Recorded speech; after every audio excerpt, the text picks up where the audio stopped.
kaya ang bonding kung masigla ang pangangatawan ng bawat isa. Kaya halina po at kilalanin natin ang isang pamilya na physically active.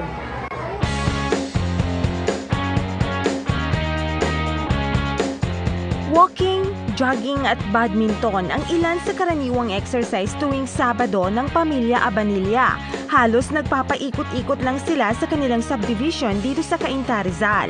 Pero hindi pa nakaka-30 minuto, kita na ang pawis na resulta ng kanilang pagtakbo.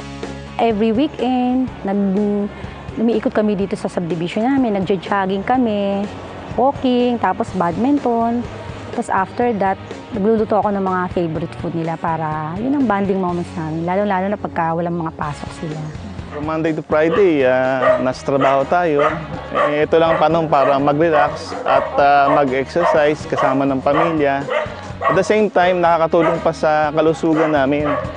To stay fit and healthy, ito ang talagang sinisikap ng pamilya Abanilla. Sa trabaho nga, nakaupo lang ako. Kailangan talaga igalaw natin yung katawan natin para medyo kaya nga ma-exercise ang katawan natin kasama ng pamilya. 3 lang ang anak ni na Mami Evelyn at Daddy El.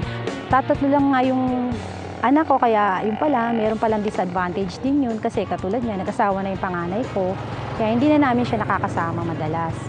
Kaya yun pala, kaya hanggat maaari, itong 2 anak ko, hanggat wala pa silang pamilya, talagang nagsiset kami ng quality time. Ayun, nag-exercise kami every weekend. Kasi hanggat maaari, hanggat andyan pa sila sa bahay. Mahalaga talaga sa pamilya Abanilla ang kanilang family time. Kahit na busy sa kani-kanyang schedule, sinisikap pa rin nilang makumpleto ang kanilang pamilya, lalo na kung may mahahalagang okasyon. Ito minsan, may time din na kumpleto kami. Katulad ngayon, nandito yung panganay kong anak na may asawa na si Charmaine. Tapos ito yung pangalawang anak ko, si Chesa May. Tapos si Chloe naman yung bunso namin. Habang piniprepare ko yung snack namin, nag-ice tea muna kami lahat. Tinanong namin ang mga anak ni Mami Evelyn kung ano-ano ang mga bagay na naa-appreciate nila sa kanilang ina. Alam na alam talaga yung namin yung pagluluto, lalo na yung everyday na pagluluto, paborito namin ulam. Hindi lang sa pagkain, kundi yung mga interest din namin, katulad din sa gamit, yun. Hiningan namin ng ilang tips si Mami Evelyn sa kung anong pwedeng maging bonding moments kahit na malalaki na ang inyong mga anak. Mami Evelyn, tip number 1. Dapat kaibiganin mo yung mga anak mo. Yun naman ang ginagawa ko. Kinakaibigan ko yung mga anak ko. Tapos, inaalam ko yung mga interest nila. Mahilig sila sa mall, tapos mahilig sila sa dress. Kaya at least twice a month, napupunta kami sa mall, tapos binibili ko sila ng dress. Talagang nagkakaroon kami ng quality time. Yung mga free time nila, inaalam ko, tapos nagsiset ako ng schedule para magkasama-sama kami. Nagpiprepare ko ng mga food, tapos nagsisingal lang kami.